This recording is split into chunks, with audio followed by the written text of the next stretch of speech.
selamat hari Minggu, selamat berjumpa kembali pada ibadah remaja saat ini. Walaupun kita masih beribadah secara online, kita masih beribadah di rumah kita masing-masing, tapi saya percaya semua tidak akan menghalangi kita, semua tidak akan mengurangi semangat dan kerinduan kita untuk memuji dan menyembah Tuhan. Terlebih saat ini kita akan mendengarkan firman Tuhan yang akan dipimpin oleh hambanya Kak Fikir. Biarlah firman Tuhan ini boleh terus menjadi kekuatan di tengah-tengah kehidupan kita, di tengah-tengah pergumulan kita, dan di tengah-tengah pergumulan yang sedang dialami dunia saat ini. Sebelum kita memulaikan ibadah kita, saya ajak semuanya untuk bersaat teduh sejenak. Mari kita berterima kasih kepada Tuhan, karena kesehatan dan kekuatan yang kita alami saat ini bukan berasal dari diri kita sendiri, melainkan dari Tuhan. Mari kita nyatakan semua ini melalui pujian yang berkata, bukan dengan kekuatan.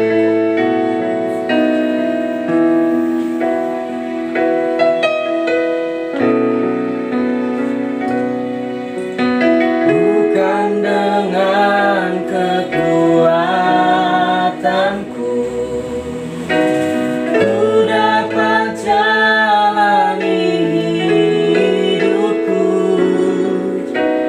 tanpa Tuhan yang di sampingku.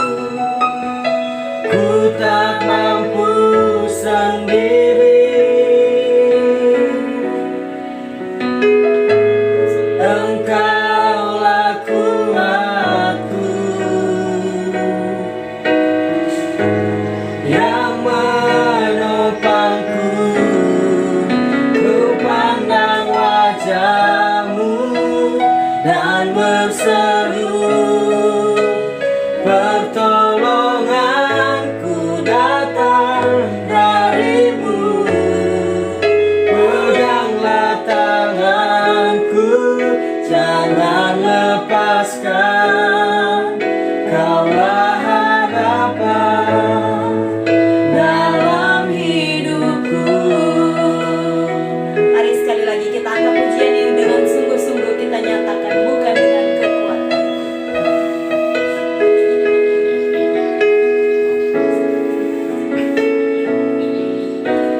Bukan dengan kekuatanku ku dapat jalani hidupku tanpa Tuhan yang di sampingku. Ku tak mampu sendiri. Engkaulah kuatku yang menopangku. Ku pandang wajah-Mu dan berseru, pertolonganku datang dari-Mu. Peganglah tanganku, jangan lepaskan. Kaulah harapan dalam hidupku. Ku pandang wajah-Mu dan berseru, pertolonganku datang dari-Mu. Peganglah tanganku, jangan lepaskan. Kaulah harapan dalam hidupku. Kaulah harapan dalam hidupku.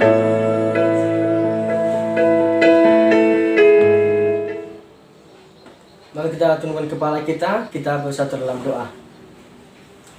Seperti pujian kami Tuhan, Engkaulah kekuatan dalam hidup ini. Di tengah-tengah perjalanan hidup kami yang kami alami saat ini, kami terbatas Tuhan. Oleh sebab itu kami membutuhkan Engkau. Kami membutuhkan firman-Mu Tuhan untuk kembali mengingatkan kami untuk kembali menguatkan iman percaya kami kepadamu. Mampukan kami Tuhan untuk bisa memahami firman-Mu, sehingga firman-Mu ini Tuhan menjadi pegangan kami di tengah-tengah perjalanan hidup kami. Kami siap untuk menyambut kebenaran firman Tuhan. Hanya di dalam nama Tuhan Yesus Kristus, Juru Selamat kami yang hidup. Haleluya. Amin. Shalom, ada remaja yang dikasihi Tuhan dalam nama Tuhan Yesus Kristus. Di kesempatan kali ini kita akan belajar firman Tuhan bersama-sama. Dan biarlah firman Tuhan ini menjadi kekuatan bagi setiap kita untuk menjalani setiap aktivitas kita di tengah-tengah situasi yang kita alami pada saat ini. Adik-adik remaja dan kakak-kakak pembina dan kita semua yang hadir pada saat ini, yang menonton pada saat ini, yang sedang beribadah, kalau kita mengikuti dan melihat apa yang sedang terjadi di dunia ini, di akhir-akhir ini, maka kita melihat banyak yang terjadi yang sangat luar biasa yang menggoncangkan imannya kita. Kita melihat banyak yang terjadi, pembunuhan di mana-mana, bom di mana-mana, kerusuhan, bahkan yang kita alami saat ini itu COVID-19 atau penyakit sampah. Bahkan krisis ekonomi yang terjadi. Tanpa kita sadari, ini adalah bentuk intimidasi daripada kerajaan kegelapan dan dunia ini kepada kita. Tetapi yang menjadi pokok permasalahannya adalah bukan itu. Tetapi yang menjadi permasalahannya adalah, yang menjadi persoalan penting adalah bagaimana kita bisa bertahan melewati semua itu. Dan kita harus memahami kita yang sebenarnya. Kita akan bisa melewati setiap hari-hari kita. Kita akan bisa melewati setiap tantangan yang ada ketika kita mengenal identitas kita. Ya. Ketika kita mengenal identitas kita, maka saya percaya bahwasanya setiap tantangan yang ada, masalah yang ada, problem yang terjadi dalam hidup ini, kita pasti bisa melewatinya. Karena kita tahu siapa diri kita. Ya. Identitas kita menunjukkan kualitas hidup kita. Ya. Kita memperhatikan bahwasanya ketakutan semakin bertambah. Di akhir zaman ini ketakutan semakin bertambah. Makanya Alkitab berkata, dunia ini akan mengalami kegemparan yang membuat orang semakin takut. Tetapi kita sebagai orang percaya, umat Tuhan, kita harus tahu dan mengenal jati diri kita. Kita harus tahu siapa diri kita, identitas kita di tengah-tengah dunia ini. Maka kalau kita mengenal identitas kita, maka kita pasti bisa melewati setiap tantangan yang ada dalam hidup ini. Ya. Kita akan membaca firman Tuhan dalam kitab Daniel pasal 3. Daniel pasalnya yang ketiga ayat 17 sampai 18. Daniel pasal 3 ayat 17 sampai 18. Begini bunyi firman Tuhan. Jika Allah kami yang kami puja sanggup melepaskan kami, maka ia akan melepaskan kami dari perapian yang menyala-nyala itu, dan dari dalam tanganmu, ya Raja. Tetapi seandainya tidak, hendaklah Tuanku mengetahui, ya Raja, bahwa kami tidak akan memuja dewa Tuanku, dan tidak akan menyembah patung emas yang Tuanku dirikan itu. Adik-adik remaja yang dikasihi dalam nama Tuhan Yesus Kristus dan kita semua, kalau kita memperhatikan pasal ini, di sini menceritakan di mana pada saat itu Raja Nebukadnezar mendirikan sebuah patung emas untuk disembah orang dari segala bangsa. Kita bisa baca di ayat yang kelima. Nah, konsekuensi bagi setiap orang yang tidak menyembah patung itu akan dicampakkan ke dalam perapian yang menyala-nyala, atau dalam artian dibuang ke dalam api. Tetapi yang mengejutkan adalah, sekaligus menarik bagi saya, di mana ada 3 pribadi yaitu Sadrak, Mesak, dan Abednego, pada saat itu tidak mau mengindahkan perintah raja. Mereka tidak mau menyembah Allahnya Raja Nebukadnezar, tetapi mereka tetap setia kepada Tuhan. Nah, ketika hal ini didengar oleh Raja Nebukadnezar, dia memanggil ketiga orang ini dan menanyakan apa yang terjadi. Ketika ditanyakan, mereka menjawab bahwa di ayat 17, jika Allah kami sanggup, gitu kan, melepaskan kami, maka Ia akan melepaskan kami.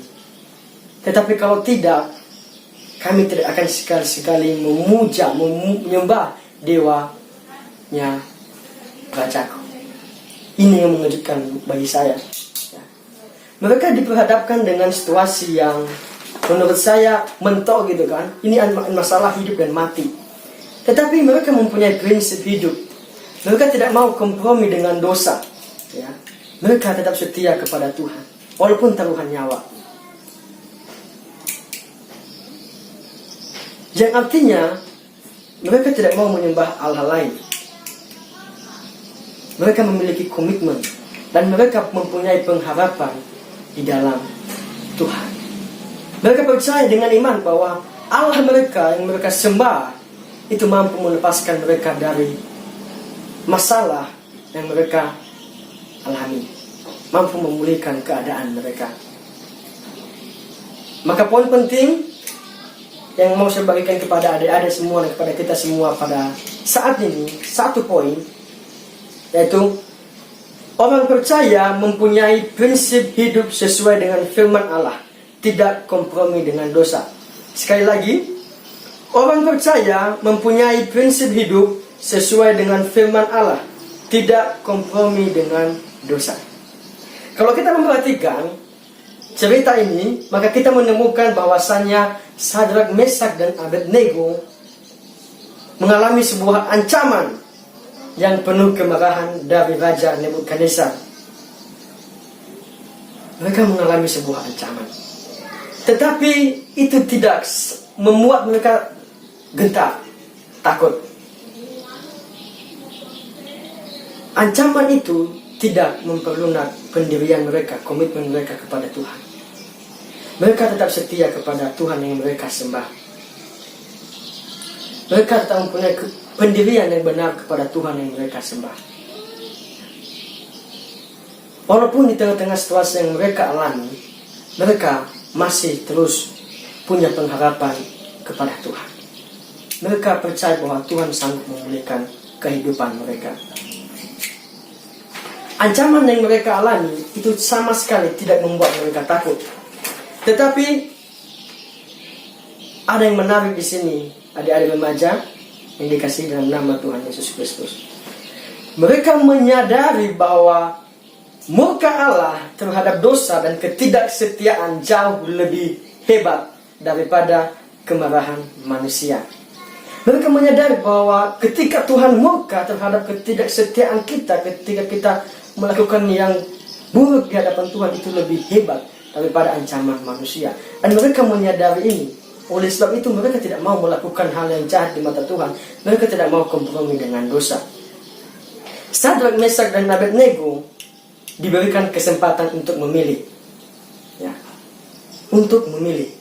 Pilihannya adalah ketika mereka taat kepada Raja Nebukadnezar dan mau menyembah Allahnya Raja Nebukadnezar, maka mereka akan selamat, dalam artian tidak dibuang atau tidak disampaikan ke dalam api yang menyala-nyala.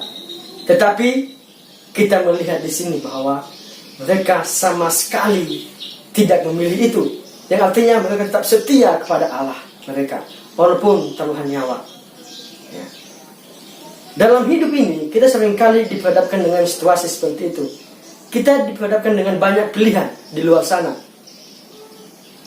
dan terkadang kita dengan pilihan yang ada seringkali meninggalkan Tuhan, melupakan Tuhan. Ketika kita menghadapi masalah, kita seringkali meninggalkan Tuhan, bahkan tidak setia kepada Tuhan, tidak taat kepada Tuhan. Nah, Sadrak, Mesak, dan Abednego memberikan teladan iman yang baik kepada kita semua. Ya.